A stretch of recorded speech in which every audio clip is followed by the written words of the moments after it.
Now tuning in to Earbud Media. Audio for everyone.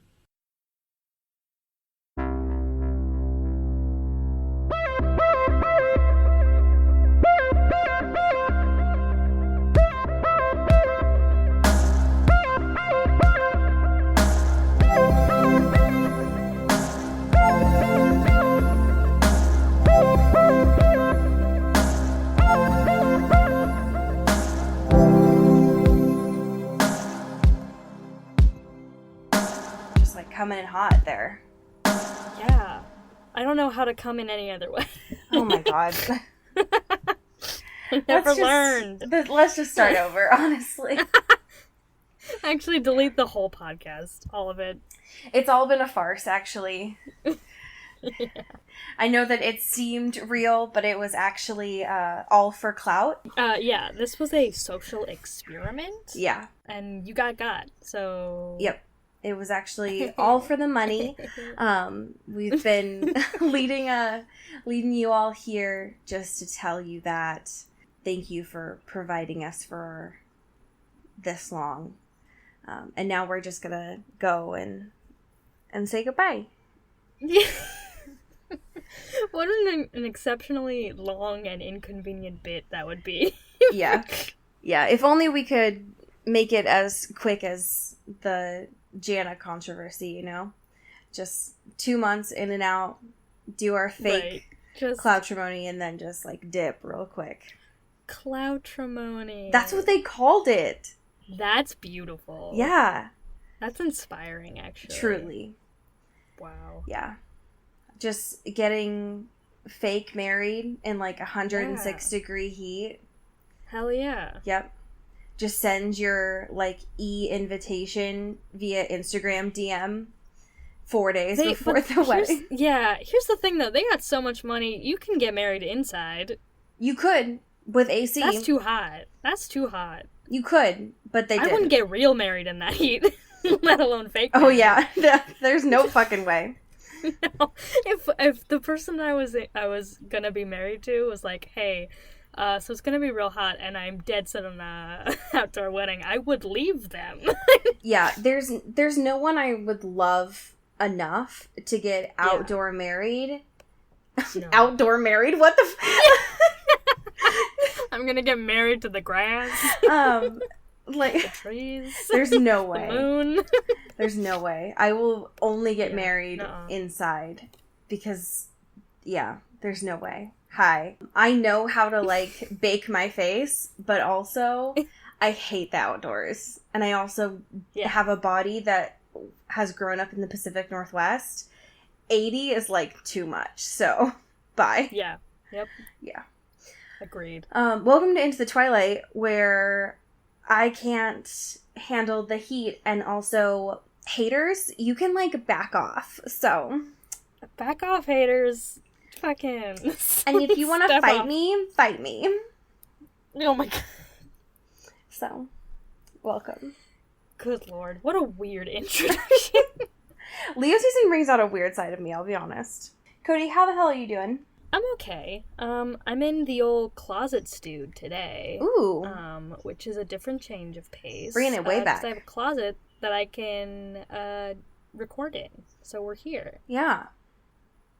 It's been a while since you've been in the closet. How's that make you feel? Well, hey. I'm straight. So first of all, I am heterosexual. Yeah, no, it's, it's haunting, but, like, comforting, There's, like, a lot of layers, right? It's meaty, for sure. Sure. Yeah. That's fair. Understandable. How are you, my dude? I'm good. I had a lot of appointments today. Did a little old blood draw. Wow. So I'm feeling my truest, like, Bella self today. Oh my god. You ever know someone who takes the bit a little too far? Yeah, I went to go to the lab today, and I was like, the person, whatever the fuck they're called. I was like, just so you know, like, I'm a hard pull, but people have told me, like, my blood's sweet, and she was like, what the fuck? It smells like strawberries. She's like, okay, well, you need to go. So, do you think, like, I mean, I guess you have more experience here than I do with this, but, like, do you think, like, girls who were super into Twilight back in the day were just, like, got super horny when they were getting blood drawn? Or just, like, this is my moment. Like, this is it. Honestly, probably. I hate to think about it, but, like, maybe. Right. Or just to be like, wow, like, it's just like Bella. You know what I mean? Yeah. Gross. That's so gross. You hate to see it, honestly. Yeah, but if that was you, send us an email. Yeah, I mean, honestly, like, this is a safe space. We'll only roast you once the show's done. Right. Yeah. That's for us, you know? Yeah. Oh. See, and honestly, like, I'm a sympathy puker, and so even thinking about that makes me, like, want to die a little bit. Just because the idea of getting my blood drawn gives me negative ASMR. Oh my god. But, so that's something. The fact that your Twitter display name is not Sympathy Puker is really upsetting to me. Okay, can I tell you a really gross story? Yes. So, this weekend, well, it was this past weekend when you all are hearing this, but Sure. My boyfriend and I went to a baseball game. I just forgot what sport it was because I'm so good at sports. I did sports in high school. I literally played softball for like 15 years, and I was like, what the fuck was I even at? And so we were at the Mariners game, and, like, they lose every time we go. But they actually won this time, so, like, fuck all of you. And we were sitting, like, right on the aisle, and there was, like, there was, like, a scene happening or whatever. What the fuck? I literally don't know sports anymore. And Chris was, like, looking... There was a production happening. There was, like, a moment happening, and Chris was, like, looking at the field, obviously, and I was paying attention to this little girl and her mom who were walking down the stairs, and she was, like, limped over, and I was like, oh no, this kid's about to puke. And she couldn't get all the way down the stairs and just, like, yardsed on these stairs, right? And I was like, cool, this is gonna be great. And so the mom was like, oh fuck, I have to deal with this kid now, right? And so the woman, like, walks down, and tells the, like, usher that's there, right? And the usher's like, oh fuck, like, I have to deal with this. It's, like, 87 degrees out. And so he, like, radios to someone to get this taken care of, but until then, there's, like, 35 people or something that are having to traipse up and down these stairs, who of course are getting all of their food and drinks and stuff, as you ought to do with a baseball game, because no one's paying attention to the baseball game. Right, of course. So I, like, smack Chris, and I'm like, stop paying attention. There's something way more important that's about to happen. So, of course, everyone is looking at their food, right? And they're not looking at the stairs. Oh. Because who else looks at the stairs, right? Yeah. And so they keep walking, and then they'll, like, look down, they're like, oh, that's a weird puddle. And I'm like, we are now completely focused on the situation, or, like, who is about to fall? Because this is all I care about and all I've ever cared about. Unfortunately, no one falls. They're just like, oh that's weird. But it's the only thing that's ever mattered to me. Anyways, it was best. It was the best thing that's ever happened to me. So I forget sometimes how much of, like, an evil bitch you are. It was the best entertainment that happened the whole night. Oh my god. I just wanted someone to, not, like, die fall, but just, like... But still the fact that you're just like, oh yeah, baby, it's coming. I just wanted someone to just slip a little bit, you know? Oh my god. So that's my update. Also, I've been hyperfixating on tarot lately, and it's all I've ever cared about. Cool. So, that's a thing. I don't understand it, but I'm very curious, so. Yeah.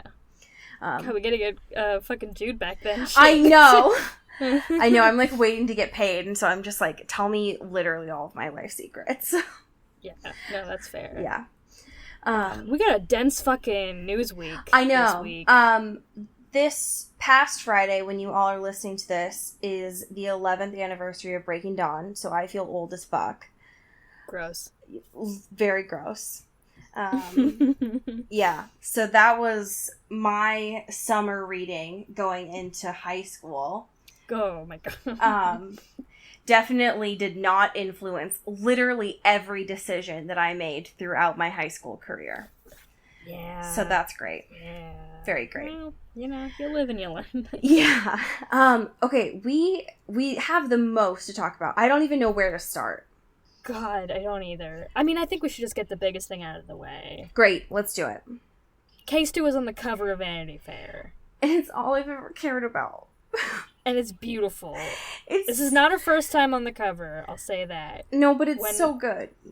But it's beautiful, and I, like, gasped, and I was kind of upset that we didn't get, like, a heads up beforehand, because we're the prime demographic here. The fact that they didn't give us a heads up, like, an exclusive, they didn't shoot us an email being like, hey, just so you know, was rude, first of all. Yeah, it's pretty upsetting, but I can't wait to grab a copy of it, because it's so beautiful. It's been a hot minute since I purchased a magazine, and I'm very excited to get this one. Hell yeah, she's wearing a beautiful, like, pink coat, and, like, also one of those fancy, like, Victorian collars. It's such a mood. It's, oh my god, what I would give... She's got her, like, mullet situation still hanging out. It's, God, it's so good. What I would give for this to have been Bella's look. Right? As a vampire, you know? This would have been the true look. But goddamn, I want that jacket too. Fuck. Yeah, goddamn. Oh, this photo shoot is the best thing. I love it so much. It's so the clothes good. are amazing. God. Yeah, I love everything about it. All of the looks are amazing. The photographer did fantastic work. Yeah, I think my two favorites, if I'm going to be honest, are some of the like later ones in the actual online article. The one with the like suit jacket and the bralette really does something. And then the bathroom one is pretty amazing. So, amazing. God, it's so good. Ugh. And then also the one I think that we shared on Twitter with the dog. It's like, what? Yeah. It's so funny. I love it. It's so funny. Because that was like, I think 2012. So it had to have been like Breaking Dawn. Yeah, that one. Type era. I loved that. That was very good. And there's just like a tiny Pomeranian. Yeah. And she's in this weird like ball gown. It doesn't make any sense. And she looks very pained. But this one, she's like, hell yeah, bitches. I'm here. Yeah, I loved that very much. It's a beautiful profile. I'm very excited to like get this in my physical hands and dive deeper into it. Ugh. And like it really shows kind of like how wide scope her kind of career has been. Yes. Because I feel like, you know, she's done a lot of stuff, but like not a lot that's been like the cultural zeitgeist necessarily. Yes. Besides Twilight. But they're like really great, and a lot of times she's like doing a lot of stuff behind the scenes too. And like I was watching the video that Vanity Fair did in accompaniments with this, being like, oh, here's all of the films that she did, whatever. She goes through her iconic roles or whatever. And like she kind of started because her mom was like a script supervisor, and like she grew up in LA and she like had, you know, these connections and stuff, and then she was like, oh shit, like this is just kind of what I want to do for real.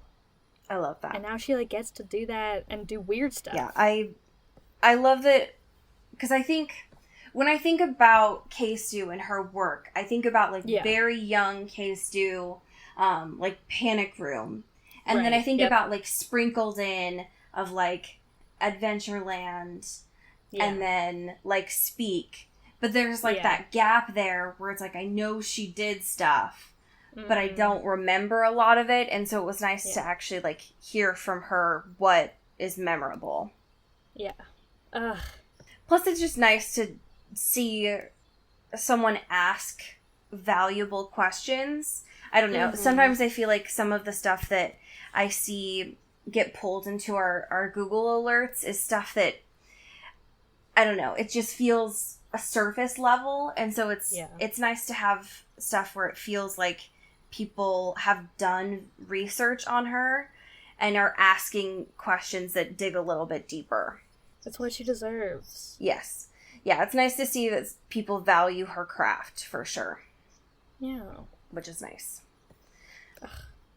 She's got a lot of good stuff coming up this year that I'm very excited about. So excited. So, very good things. Very good. So we've got the Amazon Studios work that she's got coming out this year. Is it next year? I think it's doing its festival circuit in Venice, so it's later this year. Okay. And then I think it'll make traditional rounds later. Okay. And I honestly don't know how to pronounce the Breathless actress. I don't know either, and I'm sorry. I love Breathless. I want to say I think it's Jean Seberg. I honestly don't know. John Seberg. I honestly don't know. All I know is that from this IndieWire piece, the photo gives me a lot of Peter Pan vibes, and I love it, and it's amazing. Yeah, when you tweeted that, like, what if this came out in 2011 and, like, people were making little, like, Peter Pan AUs and gift sets on Tumblr, I lost my mind. That's just, instantly when I saw it, I was like, I would have done that. Like, I could do that right now. Do it, coward. Yes, exactly. I think while we're on K-Stu, we should probably talk about Catherine Hardwicke and then kind of round off with our Pats. Hell yeah. Everyone's getting buzz this week. Exactly. So Catherine Hardwicke, who because I love that you mentioned this earlier, is being known as the 13 director, not anything else. Everyone's favorite film. Not Twilight. Catherine Hardwicke directed. Not Ms. Bala. Just. But apparently it's... Oh, I can't believe I forgot about Ms. Bala. Oh my god, I think we all collectively forgot about Ms. Bala. It's for the best that we forgot about Ms. Bala. Is coming out with, as it's described here on IndieWire, a patriarchy-fighting lesbian Viking movie titled Heathen. Hell yeah. That is a title if I have ever seen one. I think the title was also originally, instead of patriarchy fighting, it was man-hating. God bless. But people got upset. So it was patriarchy fighting. But it's very good. It is very good indeed, and I'm incredibly excited about it. It looks like it is based off... Okay, so it is based off the Vault comics, based by the same name. And it looks very exciting, actually. Looks like it's based off of Norse. Norse mythology, excuse me. And I don't know, it looks kind of exciting to me. There's not much that we know about it yet, other than Stephanie Beatrice from Brooklyn Nine-Nine was like, hi, sign me up, please. And I was like, yes, please, actually. That is what I would like. But I don't know. I'm in for it, so. Yeah. I am down to clown, as the kids might say. Wow. We have our last piece here. And I'm so excited to hear your thoughts on this trailer. Boys, our sea boys are back. The zaddies of the sea are here. They are, and they're gonna give us their beards and really just let us have it. We got a trailer for The Lighthouse, officially, and a poster, and a bunch of other stuff. But finally, after all this hubbub, after it being at Cannes, and after being, in the little circuit, it's got a trailer.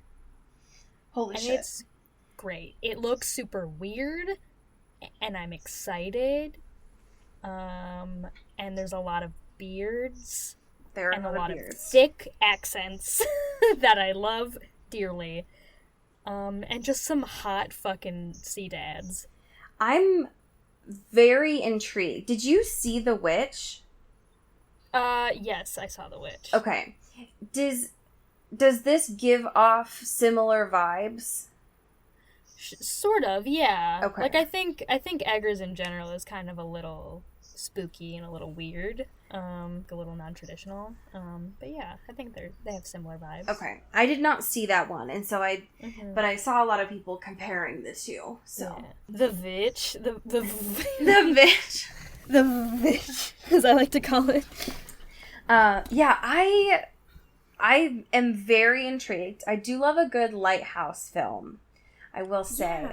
Yeah. More just like boat dude films, to be honest. I mean, if you're gonna give me a film about two dudes, at least put them on a fucking boat. Yeah, put them on a fucking boat. You know? Yeah. Increase the tension there. Right. Just give me two characters going over some tiffs and learning about themselves, probably, and each other. Right. On a boat, because they can't leave. Yeah, they can't fuck up too much, and if they do, then it's on them, you know? Like, yeah. They can't hurt too many other people. That is the plot of The Talented Mr. Ripley. It's like, oh, you can't, if you get hurt in a boat, that's on you, dude, actually. Yeah. It's just, you know, Willem Dafoe gives me a lot of spooky vibes. So I'm very excited about that. And Arpats doesn't usually spook me. And so I'm very excited to see this. He had some, like, wide-eye moments, though, that were a little like, ooh. That's true. Yeah. So I was very intrigued by this, I will say. Yeah, for sure. There was a lot of Bean Boy talk that that had my attention, that's for sure. Yeah. So I don't know. I want to know more. That's for sure. Yeah. So it felt very old school. Yeah. So that's that. Hell yeah. I want to see it. That's for sure. I would like to see it. Yeah, but I will say, there's a lot that is coming out that day. So I don't know, like, it's gonna have to compete with the Addams Family. Oh shit. And it's gonna have to compete with, like, Maleficent 2. Oh shit. And Zombieland 2. Oh fuck, that's actually great. So, like, I don't know, boys. Yeah, oh god. Someone please help our sea dads. There's gonna actually be a lot of competition that weekend, so we'll see. Shit. Only reason I know that is because I've gotten every movie that I've gone to, I've gotten a trailer for the Addams Family and for Maleficent 2, and I've just every time it's just been like October 18th, and so every time I see that I'm like, Jesus Christ, don't you fucking forget it, okay? Yeah, it's just been ridiculous. Speaking about not forgetting things, do you want to get into these freaking chapters? God, I wish I could forget. We're finally getting into some bullshit, but like... But at what cost? But at what cost, you know? 40 years later, we're finally at some fucking content. 50% later. Oh, God. And stuff that didn't even make it into the TV show. No. Oh, hey, my laptop's at 69%. Ah, nice. Nice. Fucking sick. Peak comedy. Whoa, dude. It's, like, so funny. You're just, like, too funny, actually. So good. Okay, so we left off last time with Beck waking up Joe. What the fuck? I was trying to say Joe. Some French-ass bullshit on his name. He doesn't deserve that kind of class. No. And she was showering, and Joe was like, "Aw, no sex for me." Oh, beans. Fuck. But, like, no fuck. Yeah. So, we start off chapter 25 with the most that someone has ever considered a shower curtain It is, like, truly psychotic. I have, as someone who had to buy a shower curtain for the first time in their life a year ago, I never considered a shower curtain as much as Joe did. No. In this chapter. My roommate and I just bought a shower curtain, like, a week or so ago, and she literally just showed me pictures, like, do you think this is cute? And I was like, yeah, it's cute, and then she bought it. Like, that was our consideration. Yeah. But this motherfucker is like, well, I've been standing in the Bed Bath & Beyond for 45 minutes, and I'm pissed. I can't find anything. I've been here for 6 days, because I'm stuck in the movie Click, and Adam Sandler will not let me go. He will not press play. He will not let me go. He's just saying go straight to the jail that's stuck in this Bed Bath & Beyond. Oh my god. I'm just a side character in his story. That is what made me I did not think there was going to be some Click references made today. Do you not think... honestly, that movie fucked me up a little bit, if I'm being honest. Yeah.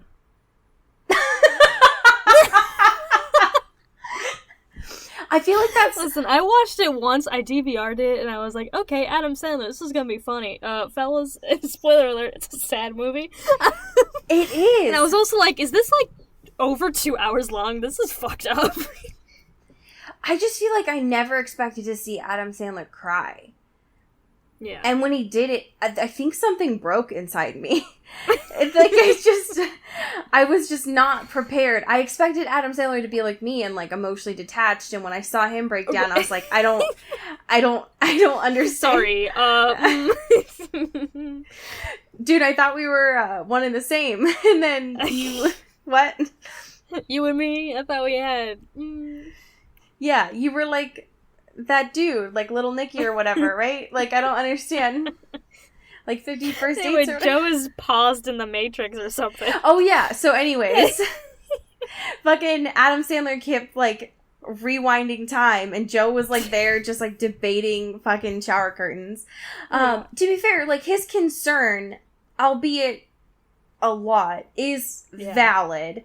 Like, it seems like he also saw Psycho too young and was, like, fucked up by opaque shower curtains, so... Right, it's like, leave me alone. So he was like, he's having, like, a Goldilocks situation where he doesn't want an opaque one, he doesn't want a clear one, and now he's stuck in the situation of, like, well, the middle ones have all these weird-ass designs on them. And so he's having this, like, crisis of, like, there's ones with maps in a world, and he's like, go fuck yourself, and there's, like, fish, and he's like, go fuck yourself, and he's like, there's just a map of Brooklyn? Go fuck yourself! A snowman? What the fuck is this? It's July! Like, what? It's hilarious that he gives all those options and still picks one that is so much worse than any of those things. Listen. So he chooses this, like, I don't know, fucking Doctor Who, like, super Hulock like, deep cut, like, of this police tape that says, police line, do not cross. Oh my god. What the fuck? Joseph, you're so bad at being a criminal. Yeah, it's like, nothing to see here, fellas, just a police tape. Don't worry about it. What? Just being a, super prankster, Definitely not doing murders in here. And apparently it's like the yellow tape is like crisscross or like diagonally crisscrossed or something on the shower curtain. So like it is supposed to like block your bits or whatever. And so he's just like standing out in his living room staring at Beck because she didn't close the bathroom door, which, like, I get it, right? You're trying to be courteous or you don't, whatever. Sure. And he's just staring because he's Joseph. Yeah. And anyways, whatever. He's gross. And he's like... I would give so much to hear, just for that one moment, Beck's perspective. To walk in, being like, alright, I'm with this dude, and I'm not gonna have sex with him, so I'm just gonna clean myself and I'm gonna leave, and it'll be fine. And she goes in the bathroom and sees a fucking police tape. And like, shower curtain. She's like, well, this guy's actually gonna kill me. Literally, because we find out in like 2 pages that his floors are sticky. That's Whoa. Joseph. Joe. Fucking get it together. Come on. I hope to God, Joseph, that you don't have carpet, because what the actual fuck? Yeah, that'd be a crime. So we know sticky floors. Gross. Yep. Bad. Creepy shower curtain, not helping No, your thank case. you. We know he has typewriters, which So should many. not be a plural. An offensive amount of typewriters. in an apartment in New York, which is Yeah. effectively the fucking closet that Cody is in right now. Right. Yeah, it's like 3 cubic feet. Yeah. His bed is made out of typewriters. Yeah. And then we'll also find out in a moment that he has a taxidermied, what was it, alligator or something? Like a crocodile or some bullshit. Yeah. Anyways, he lives in the creepiest apartment ever. Yeah. Like a fucking... I don't know if you've ever seen one of these, Cody. You probably have. They're in, like, tourist trap towns. Those weird-ass fake museums where they're, like, 2-headed alligators and, like... Oh, yeah. Like, bearded alien. Like, Right. he lives in, like, one of those, like, fake museums. That's just his life. Yeah. Like, Yeah, he lives in one of those. Anyways, so he's using this, like, opportunity while she's showering to, like, grab all the evidence that he has of stealing all of her shit. yeah. Of, like, the fucking bra under his towels, bad place, Joseph. Yeah. Come on, Joe. Stuff in his medicine cabinet, bad place. Basically all of the places. Picking all of the communal places that, like, if someone were to stay over, they would absolutely have to look at. Yeah, and also, like, all the places that you would open or look at if you were, if they were communal places, but also just, like, general places you would open and look if you were snooping. Like, not Yeah, even true. trying. Yeah. He's also apparently has one of her old tea bottles in his fucking refrigerator. And he says he kept it because her lips touched it, and he wanted to keep her lips in his refrigerator. Joseph. Sir, we need to have a talk. That is the grossest thing. Sir. Sir? Stop. I hate it. He also apparently has one of her bikini tops in, or like, on the backside of his door. My question is, Beck, I know that you have, like, school housing, but you're also broke always. How do you not notice you're missing this much stuff? Yeah. There's gotta be a point where you're like, I had more underwear Yeah. than I do have currently. I don't know that I've ever had enough bras that Right. that I could be missing 3 of them and be like, oh, I'm good. Yeah, that's fine. Yeah, like, I know Those I are have... expensive. One, that, and it's like, I have enough bras, but I don't have enough good bras that, like, if 3 of my good bras were gone, I wouldn't notice. Like, It's over. Exactly. I would definitely know that something was wrong. Right. Your boobs would just send out like a smoke signal. It's like something's wrong. Literally. So anyways, he is, like, doing all this weird shit and, like, going to his, like, freezer to put stuff in there. And then Beck says arguably one of the weirdest things she's ever said. Which is, and, like, to a person that she's known for, like, 2 months, but again, not that long. Which is, hey, Joe, where are you going with that gun in your hand?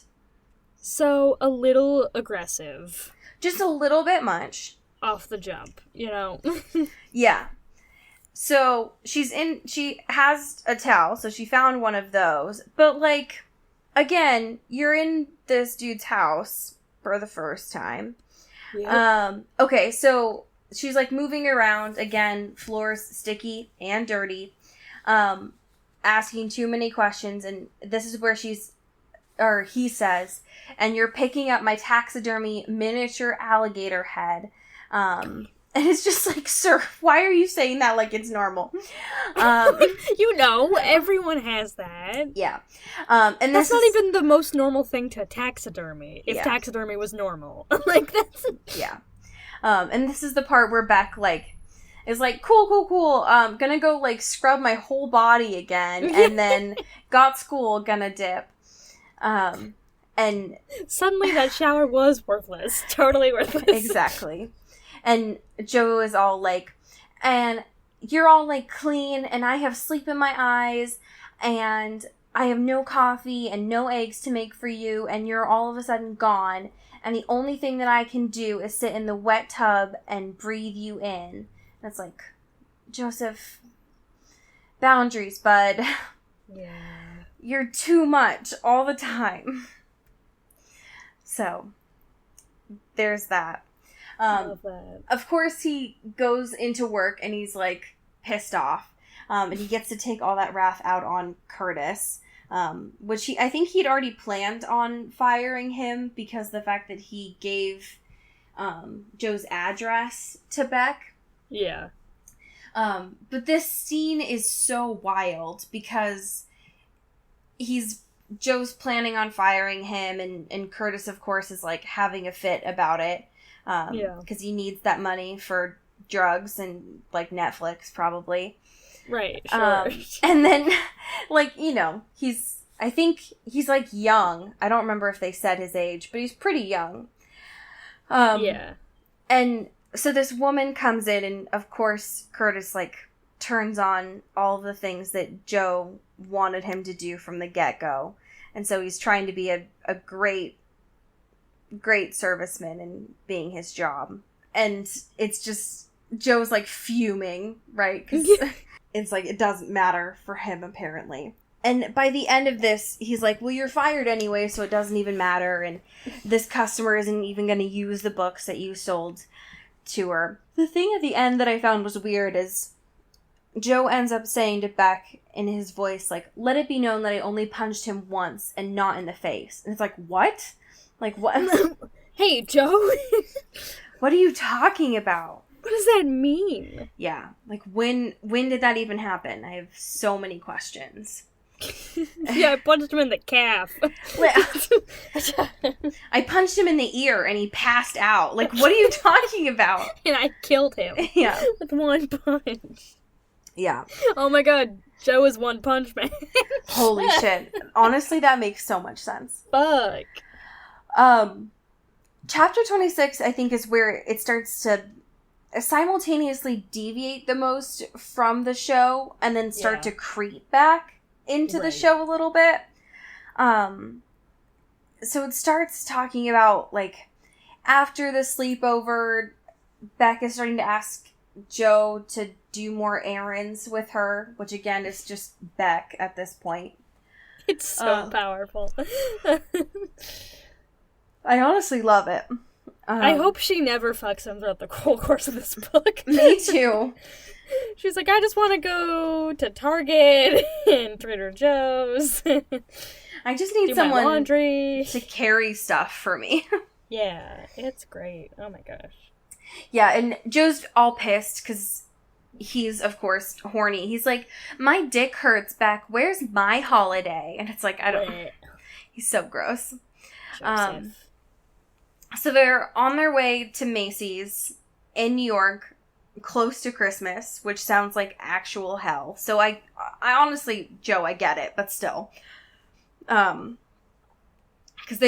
she needs a gift for her mom. But keep in mind that Beck is strapped for cash. And so they're, like, walking around and talking about her, like, grad school professor or something. And finally they get to he calls it the young sluts department. When I think he just means juniors department. And finally they, like, get to this long line. And again, it's, like, Christmas, right? So all these, like, seasonal employees are working. And Beck brings these old-ass leggings up from, like, more than 100 days old, like, past the return policy, and tries to return them, which is, I mean, fair. But, like, that's rough to do to seasonal employees. They're trying their best, you know? They're just doing their best, honestly. Yeah. So, of course, they're like, man, we can't do anything about this. And she's like, I hate this place. I hate this store. Like, fuck. Get me out of here. I just need money. And so, of course, she's all, like, pissed because she didn't read the receipt, which, like, listen, it's coming from two people that worked in retail during holidays. Like, just read your receipt, please. Yeah. And so they end up going to, I think it was like the fucking, what was it? The dressing room. And Joe wants her to just try these on, but then they end up just like fucking. So could you imagine having the gumption to be like, I'm gonna eat my girl out in the dressing room while there are people there, like, shushing us and telling us to get a room. I'm gonna fuck my girl in the dressing room, in public, at a Macy's. That's my hell. What? Actually. What? That's my hell. Listen, hook up in bathrooms as much as you want. Hook up in public as much as you want. That's your right. But if you're gonna hook up in the Macy's changing room, you should go to prison. It's just... I just don't understand. That should be common sense. It's just... There's just juniors in there. Right. And families in there. Yeah. And the lighting is really harsh. And, like, people are just trying to live their lives. And I understand, like, you're obviously trying to live your life, too. But also, if I remember correctly, they chose the, like, disabled dressing room. Ugh. And I'm just like, can you not? Like, nothing about a Macy's dressing room says comfort or sexy to me. Now, if you were going to a, like, Saks dressing room, where maybe they had a comfortable bench. Okay. I'm not saying anything, but if I was... It's on the table, though. It could be on a table at that point. But if you're talking about a Macy's dressing room, it would have to be on the floor, and there's no way you would get me onto a floor of a Macy's dressing room. No way. Mm-mm. No.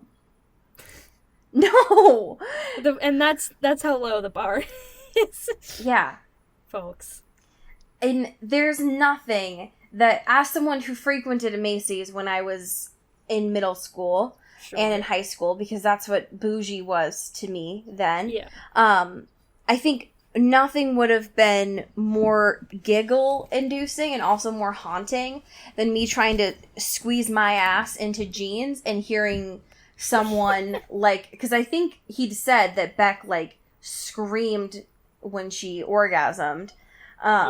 Nothing would have made me want to die more while I was squeezing my ass into jeans than just hearing someone. And they were also, like, in, like, the 34th Street Macy's, which, like, is the canonical, like, giant fucking Macy's. Like, it's the biggest Macy's in the world. And there's a lot of fucking people that go there every day that are just hanging out, trying to buy their clothes or whatever. And y'all are hearing some people fucking straight up. Yeah. What? Fucked up. Yeah. Again, these seasonal employees just trying to live their lives. Bless their hearts. I mean, Merry Cumness, you know what I mean? I get it. But also, fuck off. Yeah. But anyways, so Beck, like, gets hers, and then apparently she's magically better. because that's how Joe thinks sex works. Right. Yeah. And I've cured her. And so they ride down the escalator, and she's perfect and great again, because that's, again, how Joe thinks sex works. And he starts to listen to her talk about how she needs a job because she's short on cash. And so she's mentioning how she might work at Macy's or something like that, and that they can see each other on breaks. And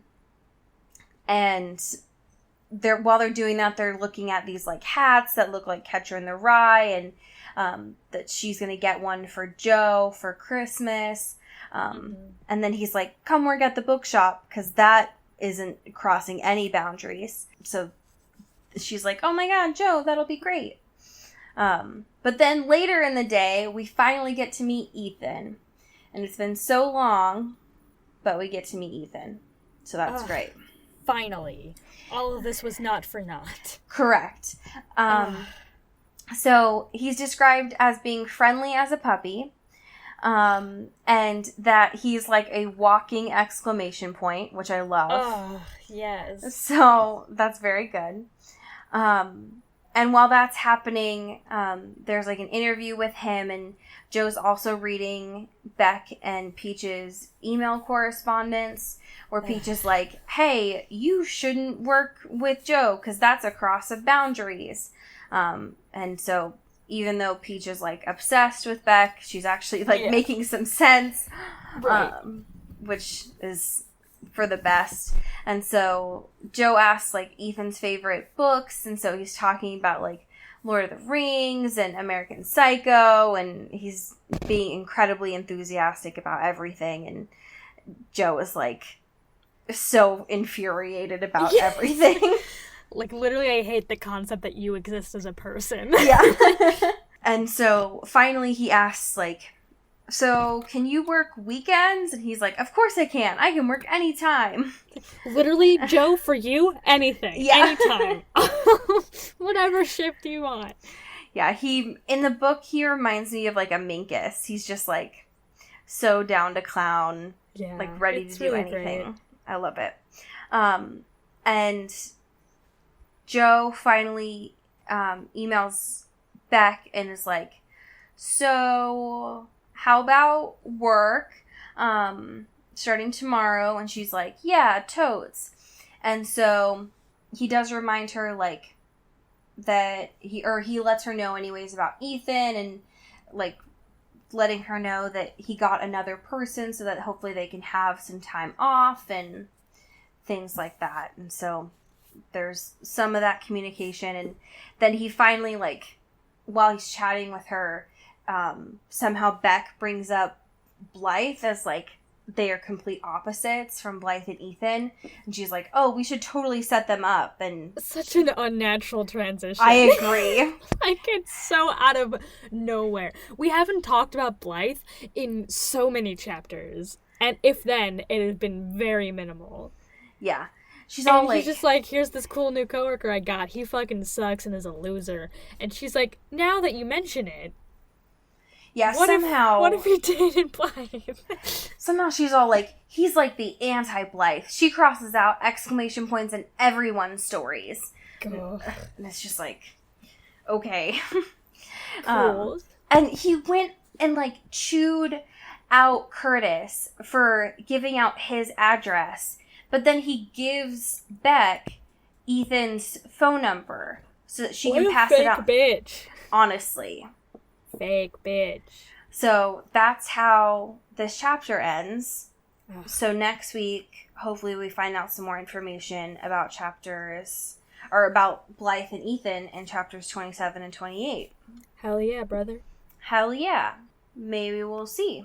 We have our penchants, and one of the articles that we passed up earlier was about some casting choices. What about using those for our penchants? I think that would be great. Great. So we found this earlier. It was a Yahoo piece about controversial casting choices that proved fans wrong. Whoa. Whoa. Whoa, whoa, whoa. Shout out to Sophia Salinger. Wee, wee, wee, wee. Who's gonna be fucking Tom Cruise in Interview with the Vampire. Oh my god. This Yeah, photo baby. really does something. Haunting. I always forget how scary he looked, but boy. Whew. It fucks me up, that's for sure. Yeah. Okay. Shout out to Aaron Salinger, Ow, ow, ow.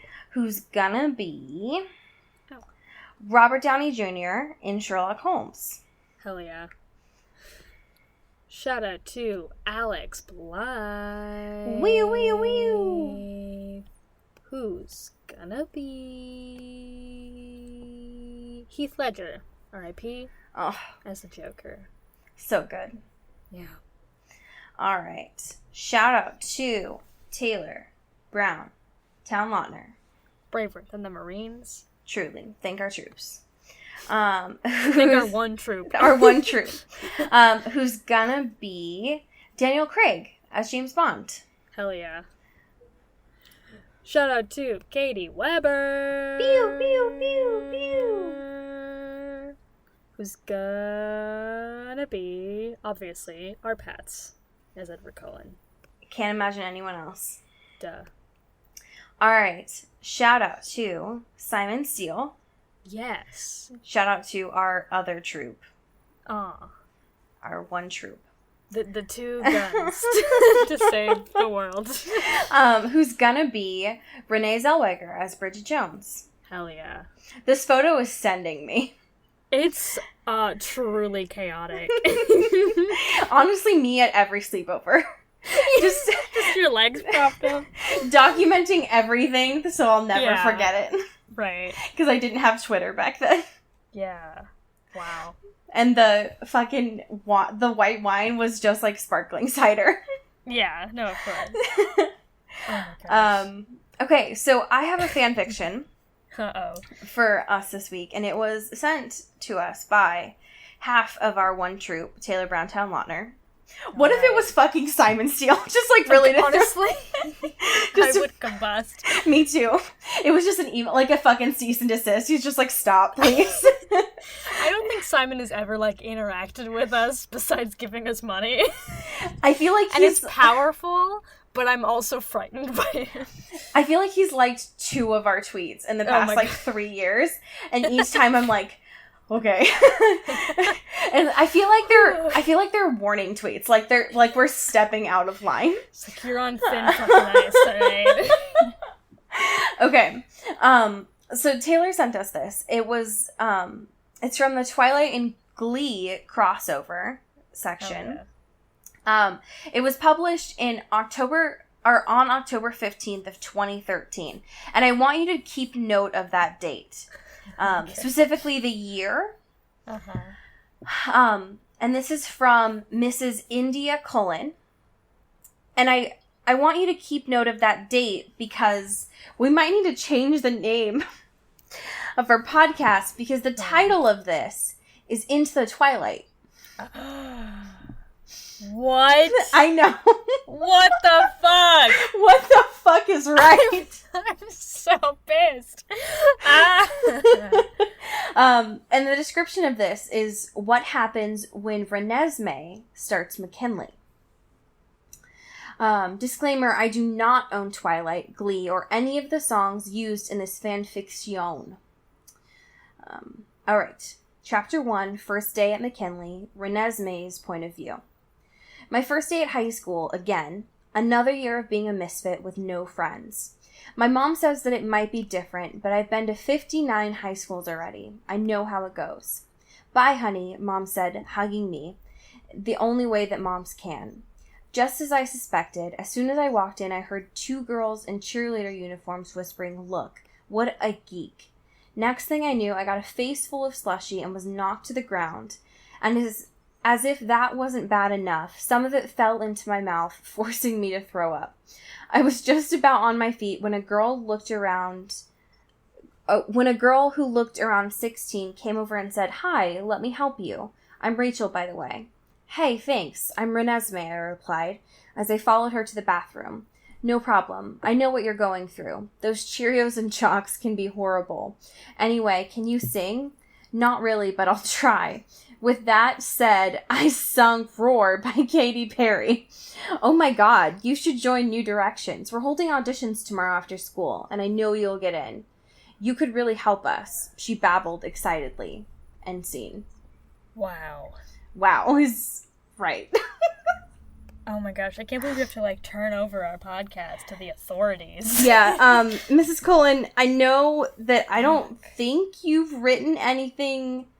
Oh, that's not true. This person wrote something else in 2013, but nothing else. But I guess this podcast is yours now? Yeah, I think just have at it, you know? But Be like... free. Honestly, I guess it was fated when I said at the beginning that this podcast was over. Oh my god, yeah, holy shit. Wow, full circle, baby. Jesus Christ. Well, it's been a good run, I guess. Yeah, see you never. Oh my god, well, as we say here in Seattle. Get bit. And get slushied, I guess. Oh my god. This is an Earbud Media production. You can find us on Twitter at Earbud Media and listen to the rest of our shows. You can find this show on Twitter at Into the Twilight, as well as intothetwilight.show. You can send us an email at intothetwilightshow@gmail.com. You can also become a sponsor of the show or buy some merch at intothetwilight.bigcartel.com. Our art is done by Maddie Padilla, who you can find at YourGhostHost44 on Instagram, and our music is done by Eli Krause, you can find at Eli Sauerkraus and KrausFilms.com. The intro and outro is by KB Smith, you can find at KB__Smith on Twitter. You can find Allie on Twitter at Into Wild Places, and you can find me at Dyke Discourse. You've been listening to Earbud Media Production.